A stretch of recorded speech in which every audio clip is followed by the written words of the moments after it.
Okay, I'm back. So we're going to see if I can bring my guest on, and then I'm going to get started. I'm going to try to bring him on again. Okay, guys, so I am back. I am your host, Donna Taylor. So I'm trying to figure out what's going on. You guys always know when something always good is about to take place. You know how this operates. So I already sent my guest a friend request. So I'm just waiting for him to come on and accept the friend request, and then hopefully we can get started. And so I am your host, Donna Taylor, and I am so excited about 2022, where God is taking me, where He's taking excuse me, Donna Taylor Network. And so, as I was saying, the word for today is God's will. And like I was saying before, hey Amy, when we are truly walking in God's will, let me see. Excuse me, guys. Okay, we're gonna try it again. When we're truly walking into God's will, nothing there's nothing that we can achieve as long as we're in His will. Because we all have purpose. And we have to know what your purpose is. And when you find out what your purpose is, then God can truly do what He needs to do in your life. And this young man that I have, hey, how are you? Hey, how you doing, Donna? And so I was telling people, when we know our purpose in Christ, there's nothing that He can't do. There's no situations that He can't bring out on top, no matter how bad it looks. And you are truly a prime example of that. You're a Thank prime you. example of that. And so I always choose a word for my guests, and not only for my guests, but for viewers. And the word that I chose, or the words that I chose, is God's will. God's will. And then the scripture that goes with that, it says, and do not be conformed to this world, but be transformed by the renewing of your mind, so that you may prove what the will of God is, that which is good and acceptable and perfect. And I Amen. chose that for you simply because of your powerful story, your powerful testimony, and your journey. Yeah.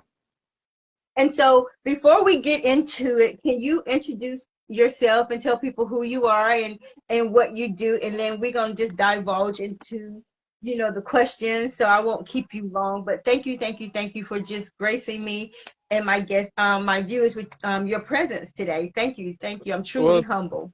thank you for having me on your show. I'm humbled as well and honored. I appreciate you so much. And for those of you that don't know me, I'm Mike Ray Anderson. I'm actually a former death penalty offender. I was at a young age facing the death penalty plus life plus 60 years. I had to take a plea bargain for life in order to pretty much save my life and escape the death penalty. But now, lo and behold, 30 something years later, I am actually an award-winning film producer. I'm a TV and film actor, and I just currently released my biopic, which is a polished soul, a tale of a Vietnam vet. Vietnam meaning Fayetteville. That's where I grew up, Fayetteville, North Right. Carolina. And so it is currently available on Amazon Prime Video, and we're getting a lot of good reviews on this movie, to the point to where this thing can probably cause a little bit of noise with some awards as well. We had some great performances from Yes. celebrities afar and local actors and actresses, locally. And I mean, everybody did a great job on the film. And you had some of my peeps in there, because when I saw it, I was like, oh, wow. Because I had no idea you had Shanair and Yessie and Harriet and Charlie. All of them. I've worked with all of them on previous projects, and pretty Yes. much I'm the type of person, I'll pay attention to talent. Mm-hmm. And if it's and as a director, if it's talent that I know that I can work with, when I worked with them as an actor, I felt like, oh, they're great. They take good direction. They're talented, and they'll definitely perform a role well. I mean, I'll pick up a pool of people and say, come on, join me, get on this movie. Yes. And I was so excited. And I was so happy because they are truly some amazing people. Um, And I spoke with Harriet yesterday, and me and her was talking. I was like, girl, I was like, I didn't know you was in there. But it was just a blessing when you can reach back to people that you have a connection with. Oh Because you yeah. could have easily chose someone else. And the movie was phenomenal. Thank you so much. I definitely appreciate that. And and before we get into it, when I saw this movie, and we're going to talk about it, Hmm. but when I was watching this, I knew that you was facing time. Hmm. But I looked at it from the perspective of God's grace and mercy. Definitely. Definitely. I always tell people I wasn't facing time. I was facing incubation and transformation. Yes. And so the whole movie for me was grace and mercy Definitely because grace and mercy. something nobody else could have done but our Hmm. Father. Definitely. And Definitely. I'm All glory goes to God on that one. and I'm like, while he's, in here, God was still doing work, still putting people in place to encourage you, to just keep you focused. Definitely. Definitely. And I mean, still doing work on me to this very day. Every single day, there's a new transformation. Because I come from a lot. I've been through a lot, Yes. but there's a lot ahead for me, and I change every day. I get better every day because, boy, I'm still rotten to the core. You know what I'm saying? Right. Always feeling never worthy, regardless of accolades or whatever that may appear on earth. Right. Never worthy of God's grace and favor. But lo and behold, He still gives it to me on a daily basis. And to this very day, I always say that I'm God's most perfect imperfection. So Hmm. whatever He wills in my life, whatever He allows to manifest and come to pass, so let it be. Exactly. And so, what prompted you to write your story? Well, number one, I just feel that a lot of guys that went through what I went through, at-risk youth, Right. younger gentlemen that are making the wrong choices, going down the same road, Right. can benefit from this story, can see where those choices get you. I see criminal behavior glorified a lot in our today's culture, our society, and our music especially, Yes. and nobody really tells the truth. Your Little Waynes and your Meek Mills and stuff get out a year later. Hmm. And of course, we know Meek Mill, his situation was different. But when you get caught up in something and you get out a year or two later and you still glorify the same thing that got you there, I feel like that's a disservice to our youth. So Yes. I'm gonna tell you the story about when we go away for a long time. Like Okay. me, I was gone for 17 and a half years. Wow. It could have been worse. Could have been worse. I could have never. I was actually told I would never make it home. But Right. but God. So But God. yeah, with all certainty, I always want to make sure that that message is given first. The Hmm. second message I want to give to people is no matter what situation or circumstance you may find yourself in that seems like the end, Hmm. that's not the case. God Right. has the last say so, and He could change anything for you and bring you out of anything and make anything happen for you. And so I used to tell people that this is what I wanted to do, and some people would look at me and be like, "Man, that's a dream world." I was like, "No, it's not." I said, "If it is, I'm gonna make the dream come true." And And and that, and yeah, and you did. And so, in your movie, and I was in at one point when you were saying how your father, your late father, introduced you to firearms. And when you were out there, and I'm thinking, like, when he was trying to teach you this, was it because he wanted you to have the power? Because having a firearm, like he said that when you had the firearm, you're not a man until you have this firearm. But did you feel when you were shooting? How did you feel? Did you feel like you had to do this so you could have that relationship with him? at that time I actually was trying to make sure that I could show thyself approved. We do that Yeah. with God, so we definitely going to do it with our Father that's biological right in front of us. And, Right. even though my father's mind state was warped and skewed based on what he went through in Vietnam, and Right. even Right. prior to that, when he was growing up, when his brother got lynched when he was young, all Right. these things that happened to him warped and skewed his perspective. So here my father is, militant, soldier style, Vietnam vet, 2 tours of Vietnam and a tour in Korea War. He was Right. just he was off. And Yeah. I didn't look at it that way because I wanted, regardless of how violent my father was, regardless of how, abusive he was, I still loved my father because he was the only thing that I had in front of me to say that that was my father. So I Absolutely. wanted to show thyself approved, like Hmm. we should do every day with God. But for the wrong reason, I didn't feel empowered. I actually felt like something destructive and dangerous was in my hand. And I remember I was 7 years old then. I remember with that first gunshot. Pow!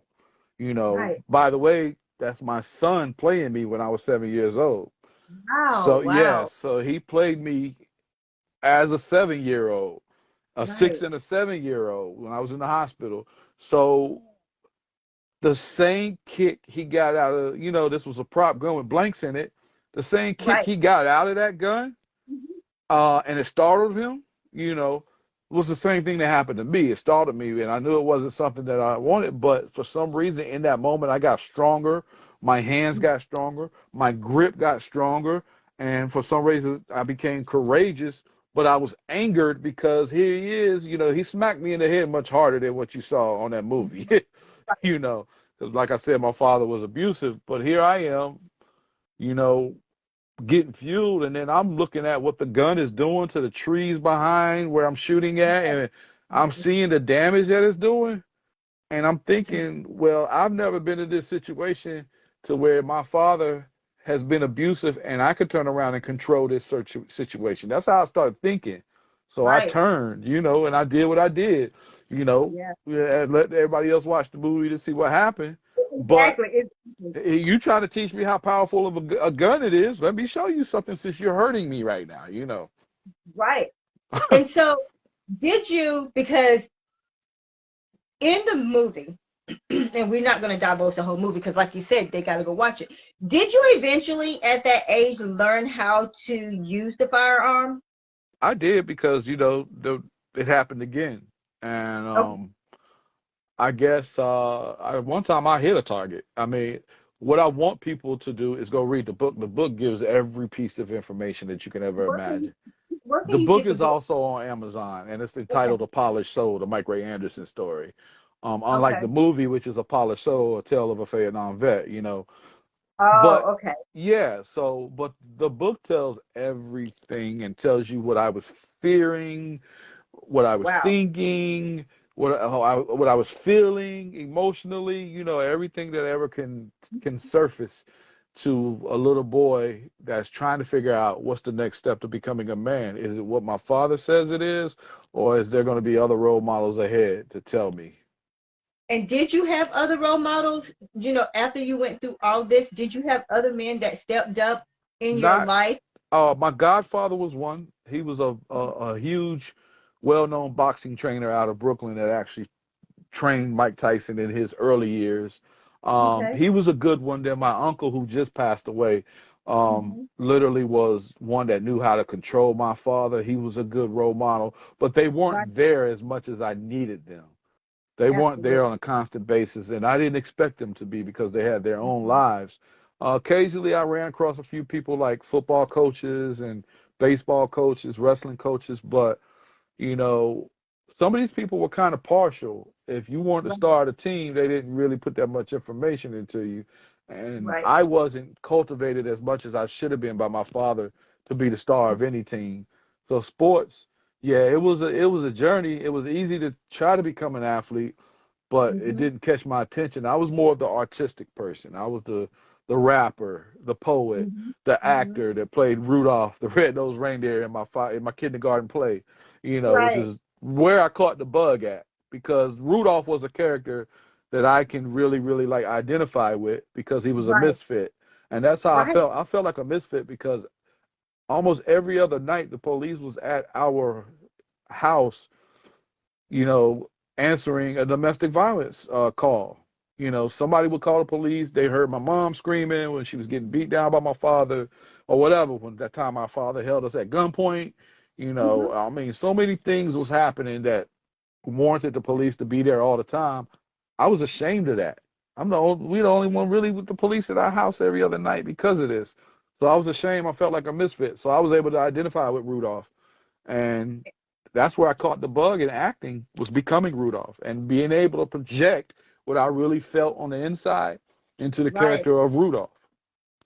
And so, did you get ridiculed at school by your peers when the cops always were at your house? Nah, because I wasn't the typical. I could fight when I was young, so some people was careful, but then some people was also sensitive to that. But Right. they would talk behind my back. I could hear Right. conversations behind my back, or somebody would come tell me, "Yo, man, such and such was talking about that situation with what happened last night at your house," or some people wouldn't say a word because they knew what They knew or the they consequence. or they didn't know what we were going through sometimes. Right. Right. Because it happened late at night, 12 o'clock midnight or something, and everybody's asleep. They don't really know what's going on. You know what I'm saying? And how did this um how did the abuse with your mom cultivate you as far as how you wanted to treat women that will come into your life? My How mo- how my did mother my mother was so beautiful inside and out, to the point that when I saw her suffering and struggling, Mhm. I knew I never wanted to put a woman through that. Wow. I'll walk away from something before I lay hands on a woman. I've been through some stuff when I was young. But Hmm. just seeing my mom to keep going through that, it really, really wore on me. But it wore on me more in prison because I Hmm. was around a lot of guys that was locked up for those situations, and I started to learn myself more and more, and just realized that that's something that I didn't want to be involved with, and just wanted to be a better person all in all. And not only did he just abuse her, but he abused us. My father was off the chain. When I say off the chain, I mean And off the so chain. Mike survived in his own head through all the abuse, just trying to survive every day. Like, how did you survive in your own mind? I used to do I used to do stuff like because I could draw too when I was little, and I would draw crazy stuff. Sometimes I would draw my father getting tied up to a tree and get missing or so. I used to just think that way, just to Right, right. vindictively settle the score, Hmm.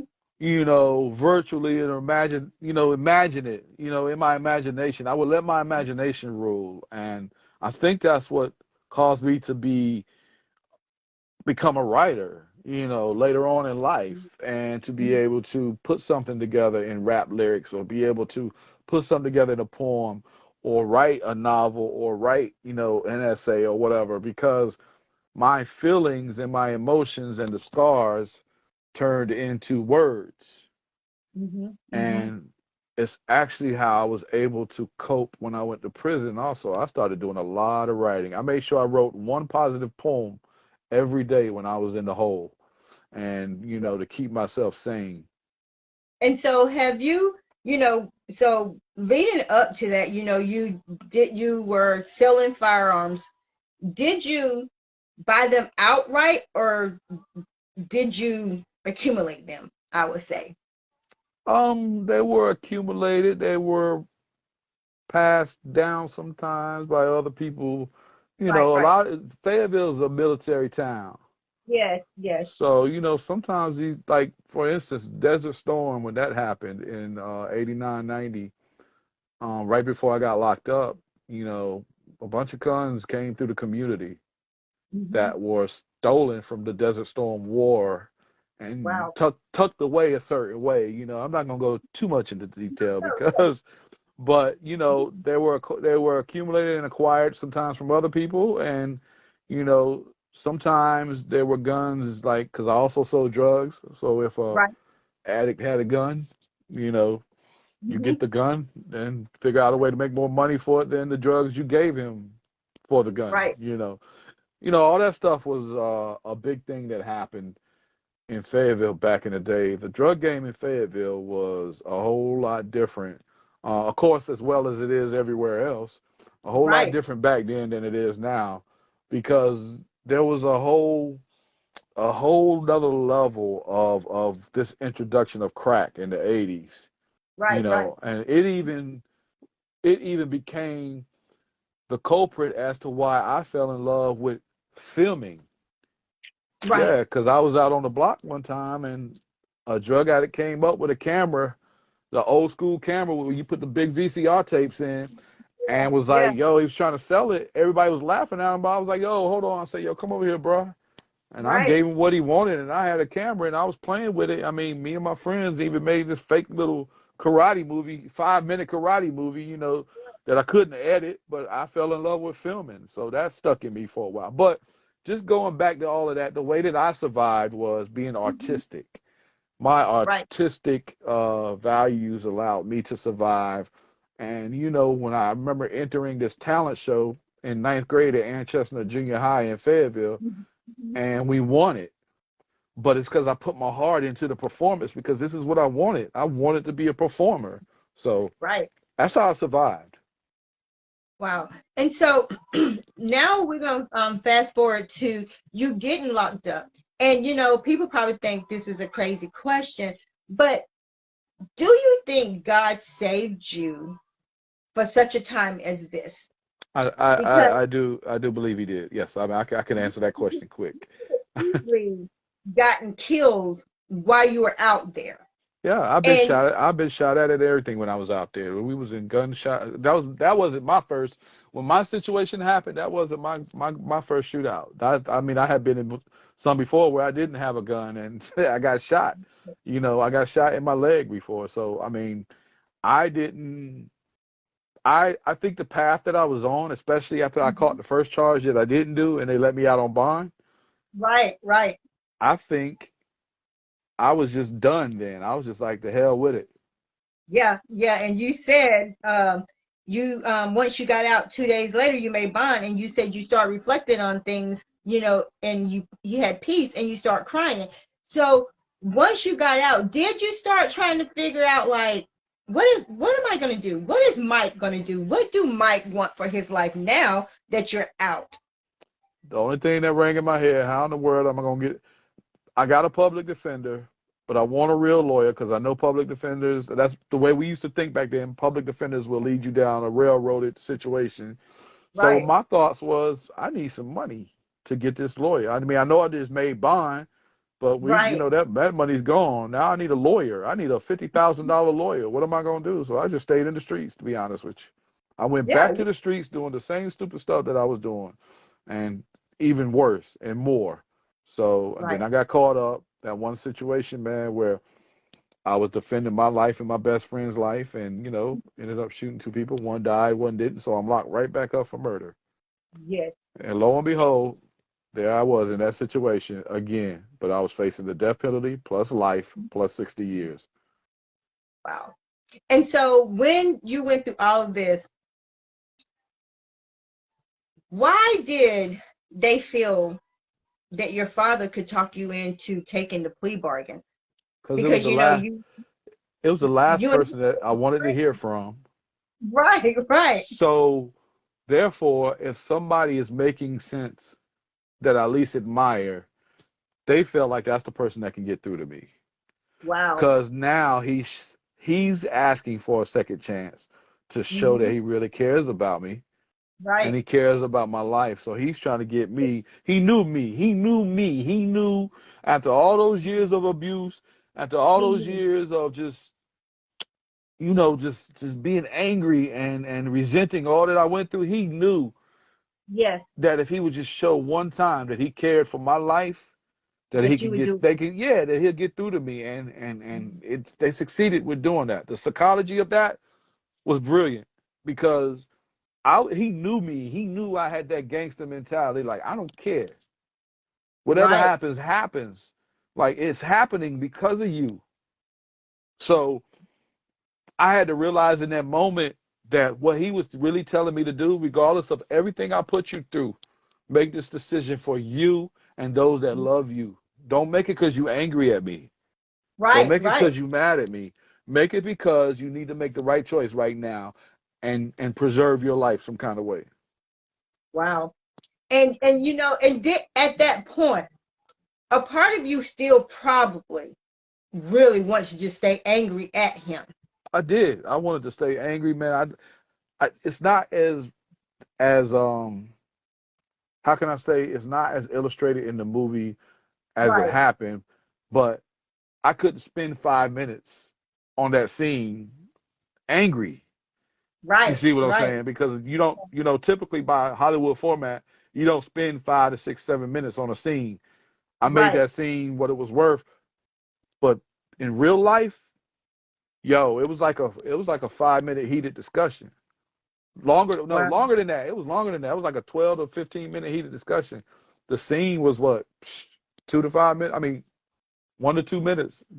Yeah. But outside of all of that, I was angry. I stayed angry for a while. I stayed angry after he told me to do it.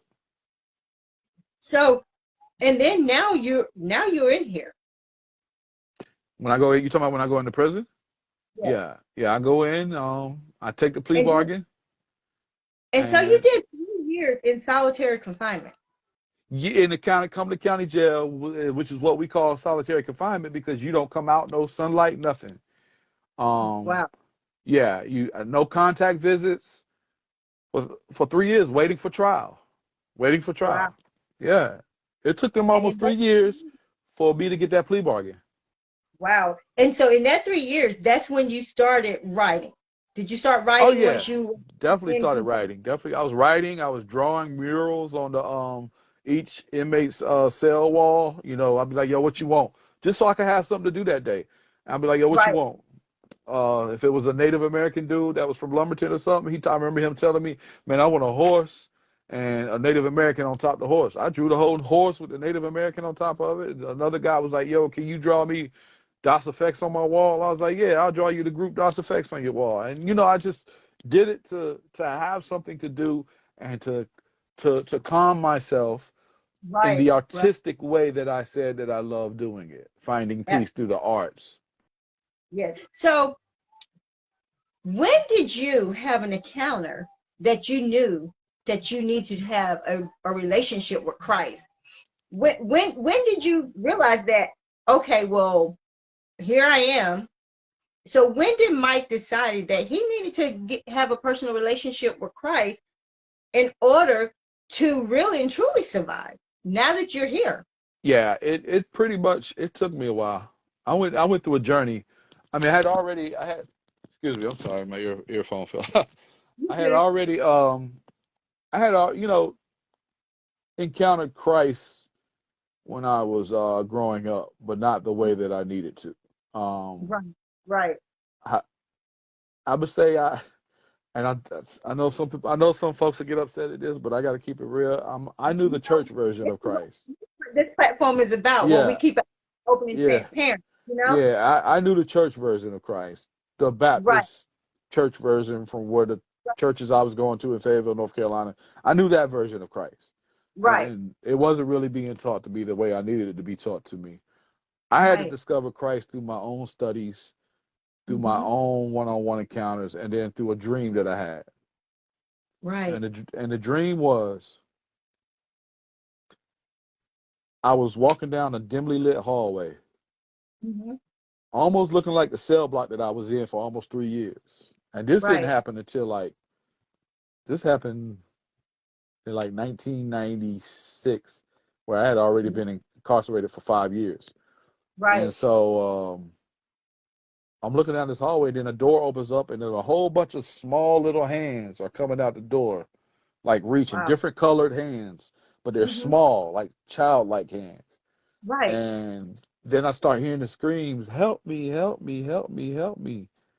And I turn around, and then I see somebody behind me point towards them and open his arm.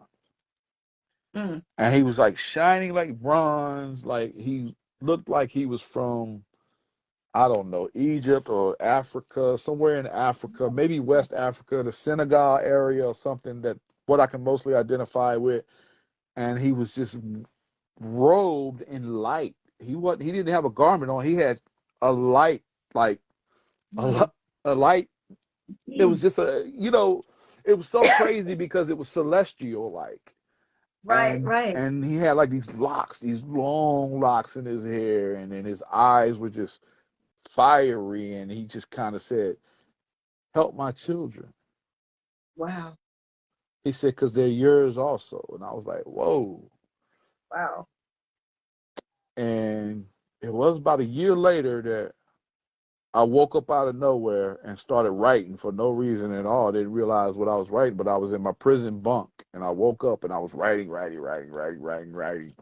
And when Right, I looked down and saw what I wrote, and I had written, because I had just gotten my degree in business on the inside, and I had right. written a full scale business plan that was going to help me form this nonprofit called Polished Souls Wow. out of nowhere. And I was like, whoa, what is this? But isn't it amazing how our Father can give us something so tangible?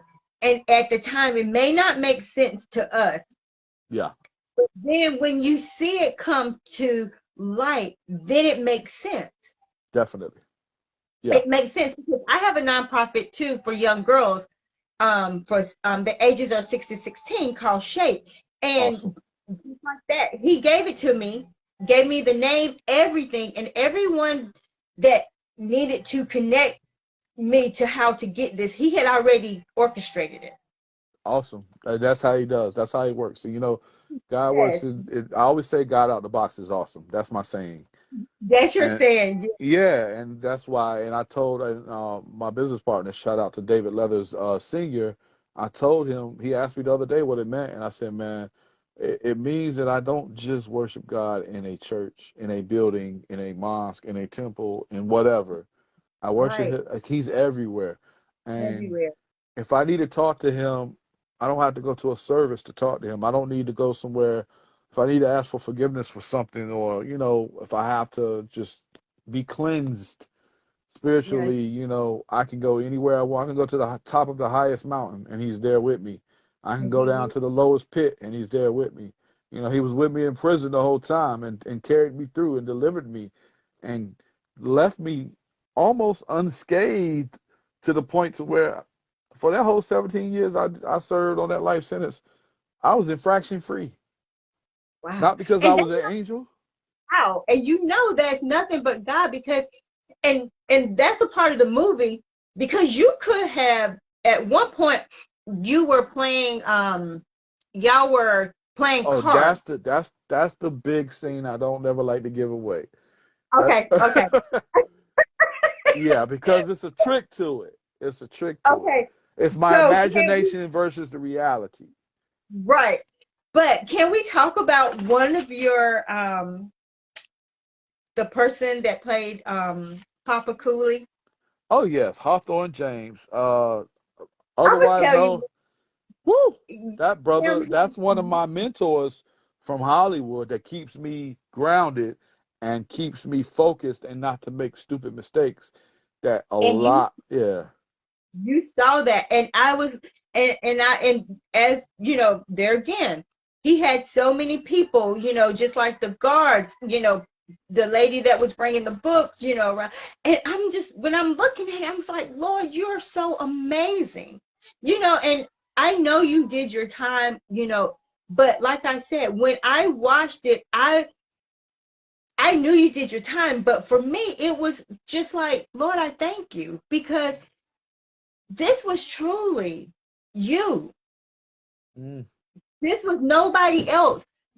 Mike couldn't even take the credit for this.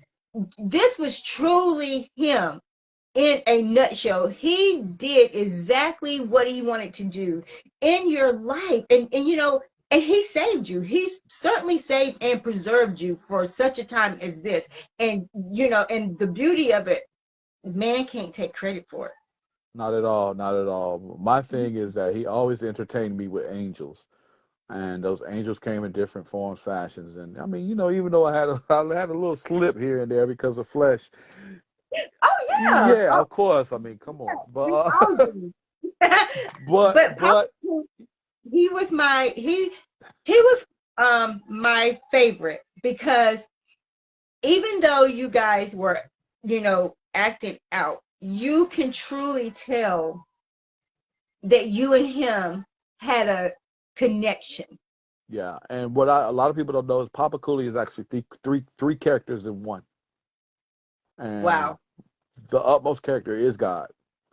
He was God in the form of man. He was a guy that was a older guy that was my bunkmate, and then he was another person mixed together all in one. But there was a Papa Cooley while I was doing time, but I took and said, well, I'm gonna take my and make Papa Cooley the image, but I'm gonna did the three characters and everything that happened with all those three characters, including God. God was actually the one that stopped me, you know, or delivered the message to Papa Cooley, something ain't Right. right. So he got up out his bunk because he told me later on in real life what happened. After the scene. Hopefully everybody can watch the movie and check the scene Watch out. the movie, guys. Watch the movie. It is Yeah, so worth it. yeah. So the thing about it is, man, I'm gonna be honest with you. Papa Cooley, Hawthorne James did his thing, and the guy playing Yeah. me, Joshua Gunn, was able to follow that lead because we're talking about somebody that kills theater. Hawthorne James kills it in the theater world. You know what I'm saying? Yes. Number Yes. two, he kills every character that they give him in a Hollywood film. Mm-hmm. So, Mm-hmm. man, when he grabbed that Papa Cooley character like that and transformed into Papa Cooley, I was like, yo, God, do your thing. It was like God Yes. sent because Papa Cooley is gone. God sent the spirit down to everybody, including my mother. The lady who played my mother, that was her first movie. Never ever thought about being in a movie. A friend of Right. mine said, my aunt is German. Do you want her? I was like, yeah. Brought her Yeah. in, gave her a little direction. My mom jumped into her and made her cry in the visitation scene. Wow.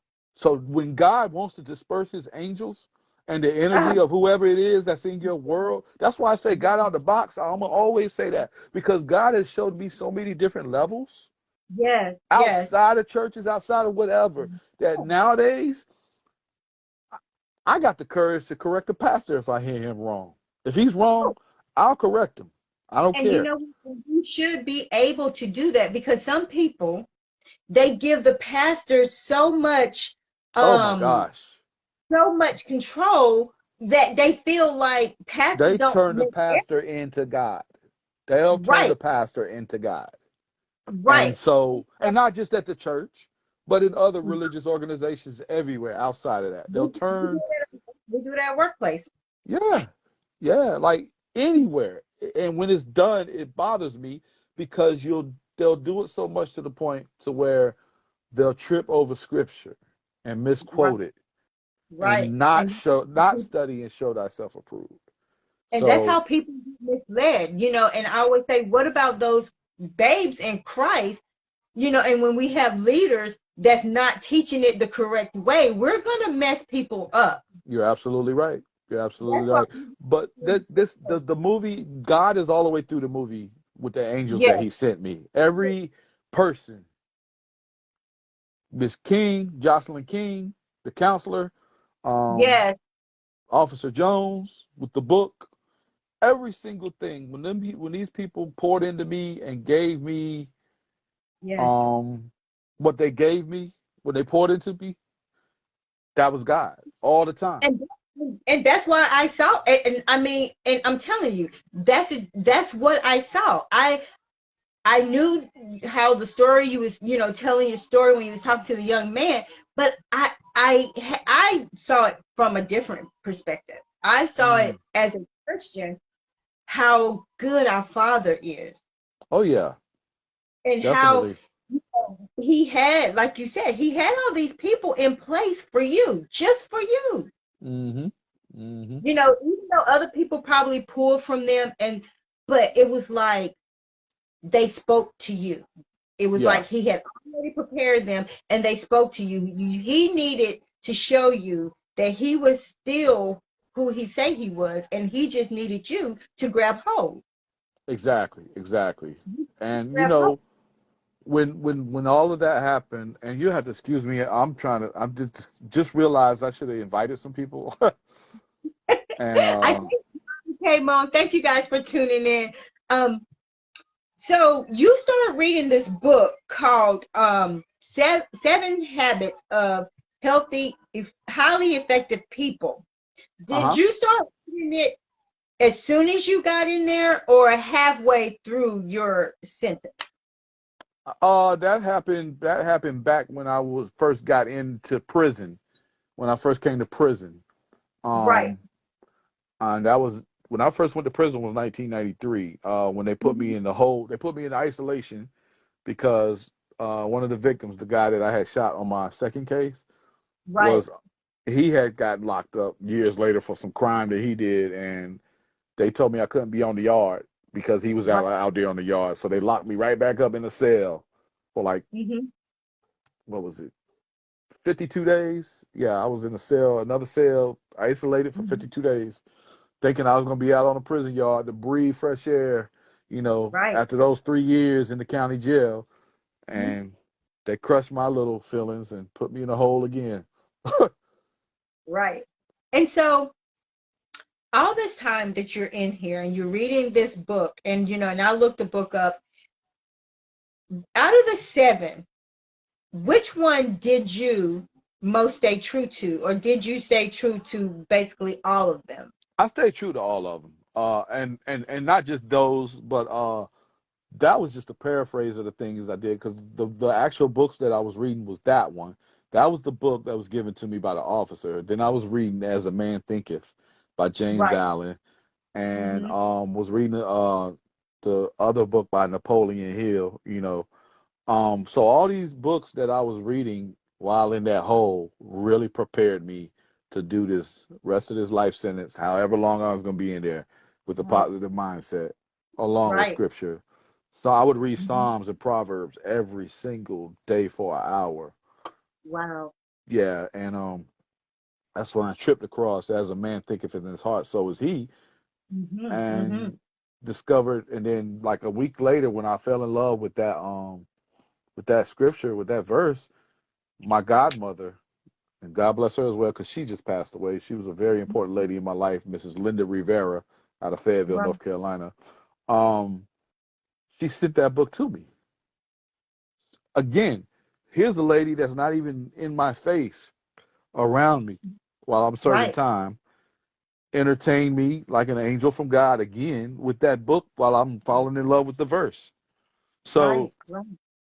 it was like my thoughts became, God allowed my thoughts to become so powerful that my thoughts were screaming what I needed to become a better person. Wow. So people can learn that thought pattern and be like, yo, it's something about Mike that says he's screaming, I want to be a better man. Right.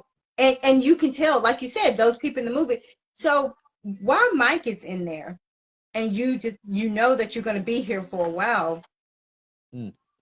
did is that when your mindset started to shift, that you knew you wanted more? If you had a chance, while you're in there, you knew you wanted more. So did you start carrying yourself, acting like you wanted more, because people, they kind of looked up to you, because you I was kind of like you was yeah, kind of like a laid back kind, of a person in there. I actually became so laid back or so motivated and determined. Like after Jocelyn King, the counselor, poured into me the way she did, and I started going to college. I got the first degree I got was the computer systems technology when they sent me out to Oklahoma. North Right. Carolina had experienced the overcrowding problem where the cap was 28,000, but we was overcrowded by like 7,000. So they started renting out private prisons. Can you Wow. imagine that? Yeah. In four Wow. different states. It was Wow. Tennessee, Rhode Island, Texas, and Oklahoma. I went to the one in Oklahoma. And so when I went out there and started, getting my degree in computer systems technology, Right. the teachers were pouring into me. They was like, you just seem so gifted. And so what are you doing here? And Right. other people started telling me. And then guess what started working even more? And then I read that book, The Law of Attraction. And I was just like, all these things that my father never cultivated in me or even saw in me or even explained Right. that I know my father's words were always abusive and condescending. My father would always say, "You'll never amount to nothing," or Right. "You ain't good for nothing," or whatever. Those words.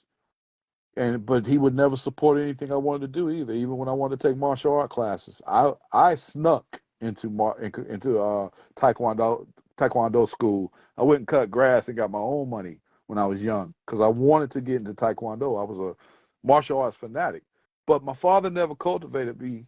So God sent other people to do that job. And Yeah.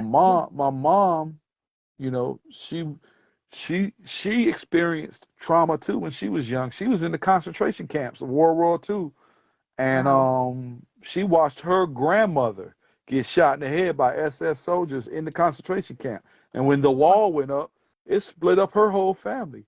So she was taken in by nuns and taken care of by nuns, and then taught how to sew, and then taught agriculture by the rest of her family. So she became a farmer and a seamstress growing up, had to drop out of sixth grade, didn't have the education, fell in love with this African American man that was a soldier. He brought her over to the United States, a country she wasn't familiar with, took her away Right. from her family. Her family turned their backs on her because they didn't like the fact that she fell in love with a black man. And Right. so this whole thing is like, okay, so who do I get cultivated by? Because all of us are in a traumatic situation. Right. Right. So when I'm in prison, I'm preserved. I'm Yeah. given everything that I wasn't given growing up. Amen. So that's why I always say, one man's prison is another man's university. Yeah. Just like Yeah. one man's trash is another man's treasure. Or, to Yes. me, I was put where I needed to be put, honestly. And I take responsibility for all the decisions that I've ever made in life that got me there. And that my Right. story is a story of redemption, not a I didn't do it story. Not Exactly. I'm innocent. I got exonerated. Nah, this is redemption. This is for the young ones that are gonna do what they do when they get caught up. And and the thing about it is, and when I always tell people, What up, Richard when we Bryant? I'm sorry, somebody was speaking to me.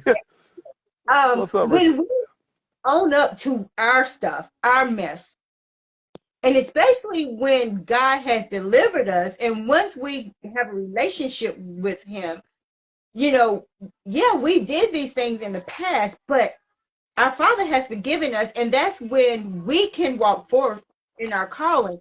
And even though you did all these things, like you said, He truly preserved you because He knew there were going to be young boys and young girls that needed to see what He did. Exactly, exactly. And I never hold back on my story when I go into the alternative schools, when I go into the detention facilities, and talk Right, to these guys. My main message is to the ones that messed up already and they're locked up. Okay, right, what are you gonna do now? Let me tell you right, what to do. Let me tell you how to take advantage of this time away. right. What do you need to read? What do you need to write? What do you need to keep your mind off? What do you need to listen to less versus listen to more? What do you need to Exactly. watch more versus watch Mhm. less? And so Right. those messages that I like to give are messages that allow people to rebuild themselves after the fall. You Yes. fallen, you made a mistake. Don't worry Mhm. about that. Get up, brush yourself off, and make the best of your life. And listen to God even when He just whispers to you. Yes. Yes. Thank you, Lord. Don't And just that's how. listen when He shouts it loud. Or when Listen, He has to listen. say, Mike, Donna, can you hear me? And and Yeah. that's what I tell people sometimes we get so busy with life Hmm. and it's so chaotic in our ears that we can't even hear that still small voice because our life is chaotic and we're so busy trying to do all these things. But when do we take time to be quiet so we can hear when He say, I need you over here? Yeah, the whispers are sometimes the most directive thoughts of God. Like He doesn't need everybody to hear what He's telling you by yourself. When He Amen. shouts, it's probably a group of y'all. But when He Yeah, whispers, it's you. He's trying to talk to you. absolutely. And and that's like with me. in this last 2 years, losing my late husband, I have learned to be quiet. But then it's like when he separates you because he know he needs to get you by yourself so he can do what he needs to do, then you can hear him. Then you can Hmm. truly hear him.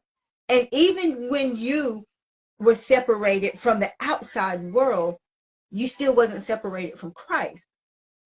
Exactly, exactly. Because And he see, that's the thing. Like, yeah, Christ is the anointing. Christ is the teacher. Christ is the one that you say, all right, brother, because that's who God calls him, our brother, and He yeah, tells you, this is your brother of reproof. This is your brother of transformation, and that's when I learned that, oh, I could be like this dude myself. Yeah, Scripture tells you that. He tells you, yo, you could be just like me and better. right. So figure it out so that God can favor you. Yes. And I mean, He's going to favor you anyway if it's in His will, but figure out how to get more favor because that's what you want. Because that becomes more than any type of wealth on the face of this earth. You better say it. So now that Mike is out, you got out in 2008, right? I did on Mother's Day. It was the best Mother's Day gift for my mom. Amen. So when you know, when they pull back the kind of like garage or like I guess it was like a hangar, if I'm right, like when you were getting released, Oh like when you were yeah, yeah. coming out. This is because of the location that I used. Yeah. Oh, Um. um, what what was the first thing in your mind as you were What's up, getting Chris? ready? I'm sorry. I'm speaking to somebody again. Yeah, I saw them. What was the Hey Chris, what was on your mind? What was Mike thinking? Because before I know Mike was like, I may not see the break of day on the other side. That's how I used to think. Yeah, you're right. You're absolutely right. Yeah. But what was I thinking? Once I once you was like walking out. I really took that deep breath, and Joshua Gunn, shout out to Joshua Gunn who played me in that movie and did an awesome job. But what you saw Josh do is exactly what I did. Man, my thoughts was racing. I mean, it had already been coming out. See, in the movie you don't see this. In the book you'll see it, but I had already been Okay. coming out on passes. I was Hmm. coming out on community visit passes, and I was the only inmate in the state of North Carolina that was coming out doing performances for Chuck Davis and the African American Dance Ensemble Hmm. in the Raleigh Durham area. You know, Right. and so I had already been getting a taste of slight freedom, but Right. as I was out there, I was actually building income when I was going out doing those performances, and I was able to get my own apartment. Okay. Before I even came home, a month before I came home from prison, I had my own apartment. Wow. Um, and then a friend of mine, he jumped in and helped a little bit too. Shout out to Patrick Holt, who David Leathers Jr. plays. He's the one I made the phone call to. But Right. I knew I was getting ready to go to something that wasn't a cell block anymore. Right. I'm getting ready to Right. go to a home that Mm-hmm. I worked hard for before I even came home from prison. And I was just like, all I saw was everything behind me Mm-hmm. just vanish. It started vanishing. It was like prison just started vanishing behind me. And I was being Mm-hmm. taken. And I always say when I was driving with that parole officer, uh, Jackie Butler, I'll never forget, Mr. Jackie Butler Jr., uh, big guy, big, guy from out of New York with the accent. He's like, yo, welcome home, Mr. Anderson, and I was just like, wasn't really listening. And now I'm sitting in the front seat going, get ready to go to my home. It was Right. like I saw heaven open up in front of me. And all I Wow. could hear was the music. Like, and I just knew it was over. I was like, waiting to exhale is what I was doing. And I Right. exhaled. Mm. That's what happened in that moment. And so now you're in your place, your own place.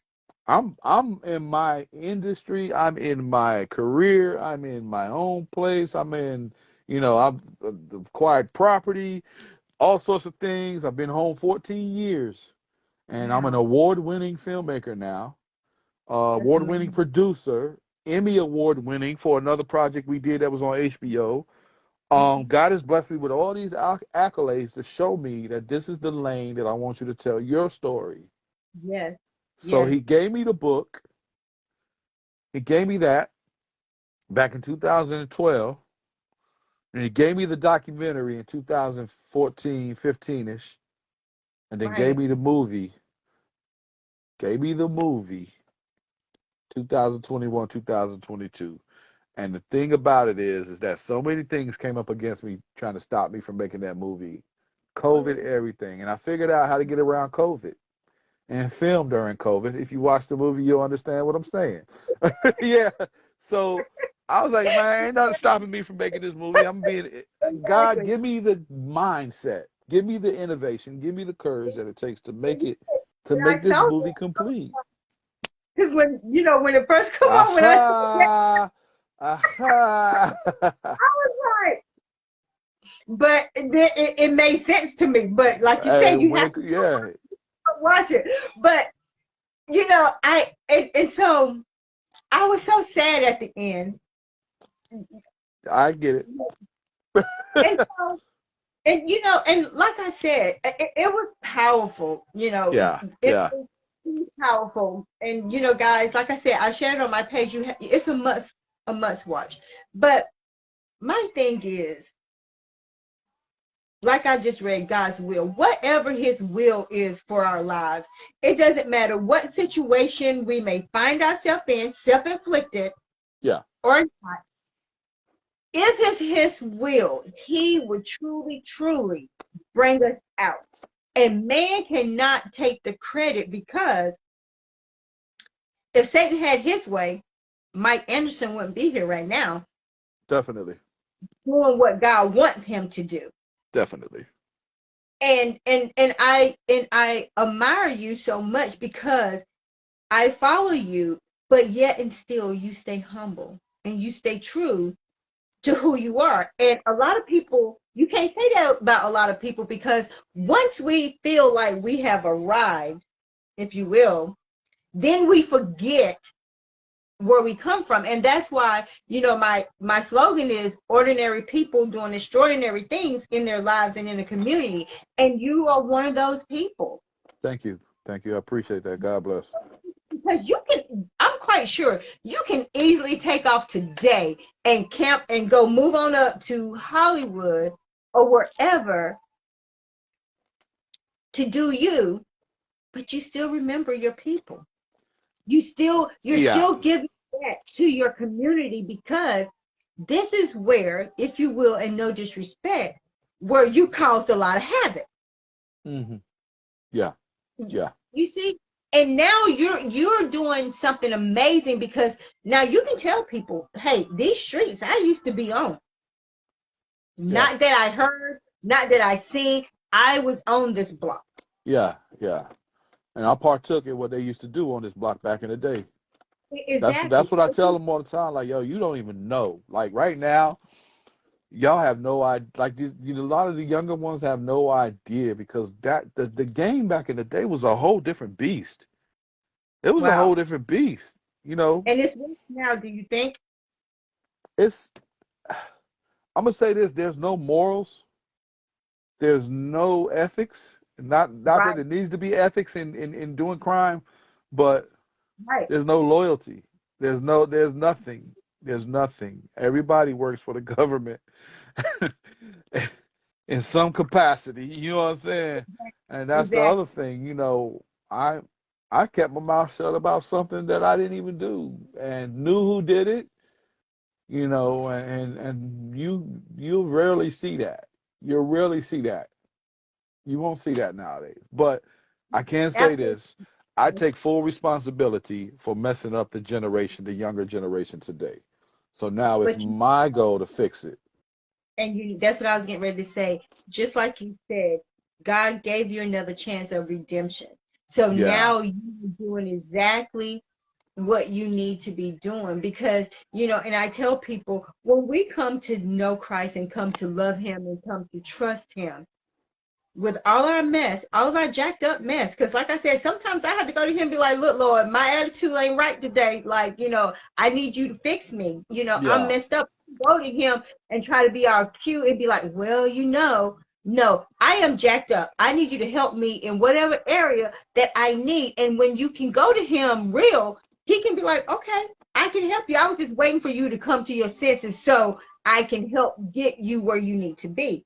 Exactly. Exactly. Exactly. People saved and holier than thou, and then you act like he hasn't done anything for you. And then to me, that's a slap in our Father's face because I have saved you, given you grace and mercy, and now you are too shame or too high mighty to let people know, yeah, I was out here doing Yeah. whatever.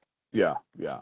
And that's the thing. Like I always tell people, like, I mean, I have no reason to be anything other than humble because now if I feel like you're harmful and toxic to me, I'll cut you off quick. Cut it off in a minute. And I like what you said. You said, you said it was 22 hours ago. You made the post. It said, "Time to make the circle small. More blessing, less people." Yeah, I mean because I those that are in my circle that are true, I can't compromise the gifts that they're going to get as well being in my circle if I keep the wrong people in my circle. Because it ain't Amen. just about me no more. It's about being a leader and figuring out how to make more blessings flow if it means Yes. less people. And Yes. and sometimes you got to get rid of those snakes, and chop their heads off and get them out of your circle, get them out of your lawn, get them off your lawn, out of your grass, quick. Right. Right. I spread lie, do whatever you got to do. You know what I'm saying?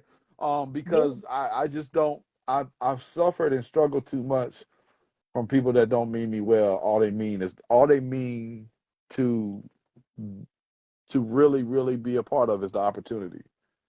Yeah. And that's and I always tell people like you said earlier, when you have a vision and when God give you a vision and you share it with people, they be like, nah, and when God gave me that vision, I started, to build and he put people in place.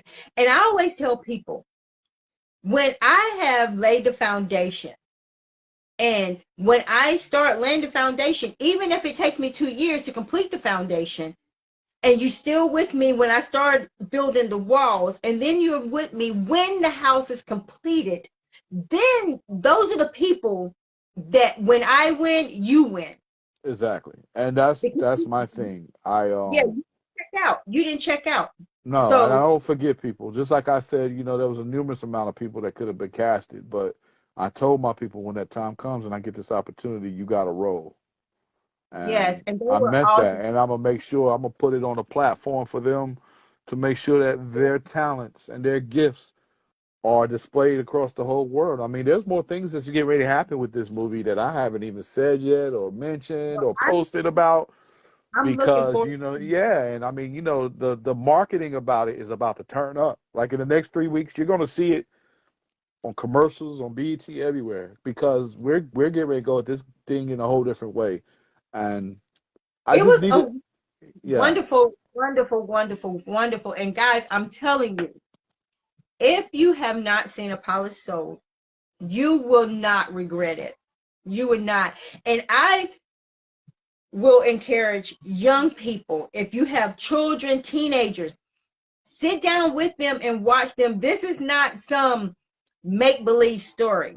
Not at all. Not at all. I mean, I got a million inmates that'll tell you now. Mike is Real, Mike is keeping it real. real. Yeah. This is his life story. And the beauty of it is you can always tell them God can save you. Always. Even when man say, not so. Exactly. So as you continue your journey, will you stay in North Carolina? Because I'm back and forth. I'm back and okay, forth. I am back and okay, forth. I do frequent Atlanta a lot because that's where a lot of stuff that I'm involved with takes place, LA, Miami, and all of that. But I am Southern at heart. I'm a country boy at heart. You know what I'm saying? Even though I can live in the city, I can survive in the city with no problem. I like calling North Carolina home. You know what I'm saying? I like trees. I like less traffic. I like less Yeah, stress. You know yeah, what I'm saying? I get stressed absolutely. out in a lot of the big cities with the traffic and stuff, and some of my pleasant smiles turn into road rage occasionally, mild road rage. But Right. yeah. But I'm very, very adamant about staying true to my roots. Because when I do go to other places, and I'm not gonna say where, I do Right. find a lot of superficiality in them places, Mhm. and I hate Mhm. being around fake people. So Well, what keeps it's you hard. what keeps you grounded? God, just I know it could have been over. Right, right, So I'm just like any moment it could be over if I get out of line. If I start right. thinking, in a whole different way. I'm very confident now. I'm gonna tell you something. I'm confident about the gifts that God has given me, and I know what I'm Right. capable of doing and what I bring to the table. But by the end of the day, I know it can be taken away from me. Amen. I don't if I bury my talent, like scripture, Mhm. I don't ever want to bury my talent. You know, Right. I want to go increase it. So if I can increase it, not just through myself, but through other people, then I'm gonna work Yeah. through other people just like God works through me. You know what I'm saying? And then let Mhm. God work through all of us. I want to And say I think I worked with you before. yeah, and so Yassi, and Rashid, like every time they have projects, they'll reach out to me, and I told them when I did, because the first time, I know because I we worked. worked on something. Yeah, And so when he called me, he was like, "Hey," he was like, "I need you for a photo shoot type video." So I'm like, "Okay," So I go, thinking I'm gonna do this video or whatever. So when I get there, he looked at me. He was like, "Well, you're gonna play the bride," and I like, wait, do yeah. all that. Definitely shout out to Yessie and Rashid. They're a great Yeah, couple doing they great were things in the amazing. triangle. Yeah, they're Yeah, they're awesome. I love them. I love them uh, both. he helped I me, yeah, yeah. and But he was like, when "You we worked started." together, I think did we go eat later on or something? We all went out to eat or something. Yes, but so I've been doing some acting, but like, Yeah, yes, when I got the role and I was playing the bride to be, and I was like, girl, acting is not my thing. She's like, just go with it. And so I really and truly just thank God for them just believing in me to yeah, be able to do it. And then when, he did the other one with Brent Gaskin and stuff, I played the lead in that. And so I'm like, y'all gonna make me a actress after a while because that's so out of my comfort zone. And so it God has pushed me out of my box. And yeah. so I'm like, You've got to, you got to. yeah, and so those people you work with, and like Shanair, I was in one of his videos.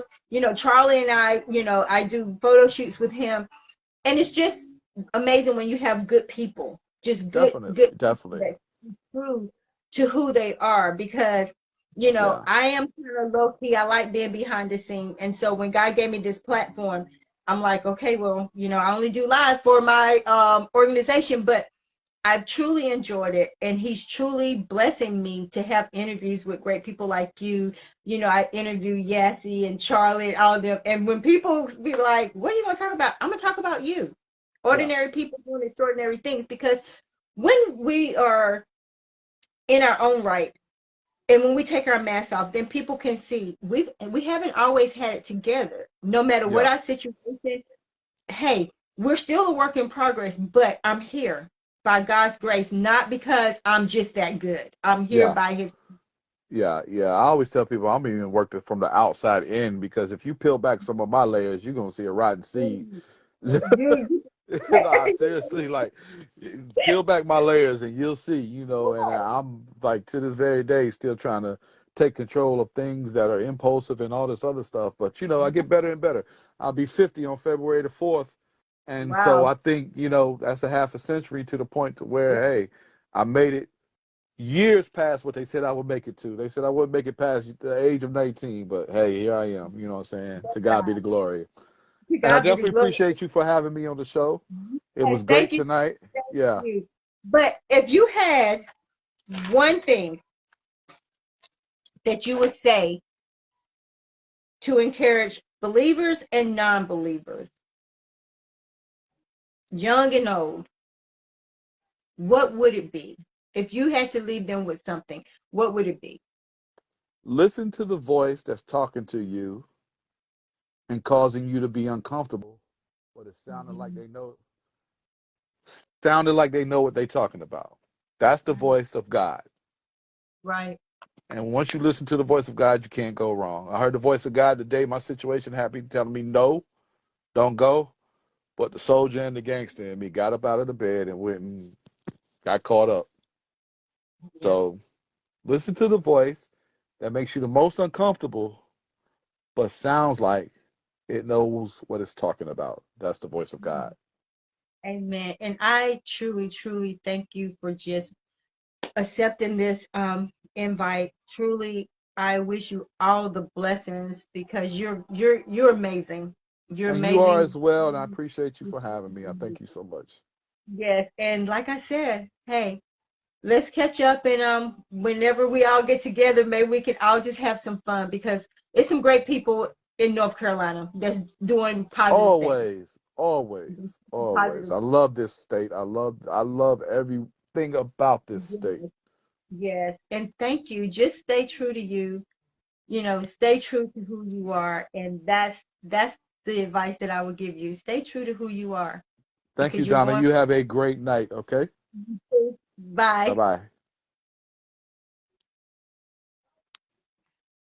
Okay, guys. Thank you, thank you, thank you for tuning in. It was an amazing interview. Guys, if you have not even just clicked on my page, go look at the movie A Polished Soul. You will not be disappointed. I promise you. It is a great movie for families to watch with their young teens. It's A Polished Soul, a tale of a Vietnam vet. It's phenomenal. And like I said, when I watched it, this was truly a movie about God's grace and mercy. But I challenge you, go look at the movie. Look at the movie. You would not be disappointed. You would not be disappointed. And in my closing,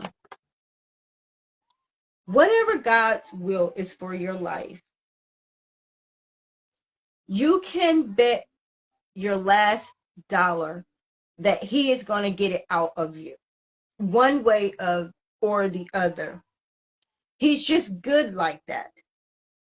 So whatever your talents are, tap into them. Ask Him to show you how to cultivate them. If you want to start a business, ask Him to show you. He will send who you need. He won't leave you out there. If He give you a vision, he'll make it plain for you.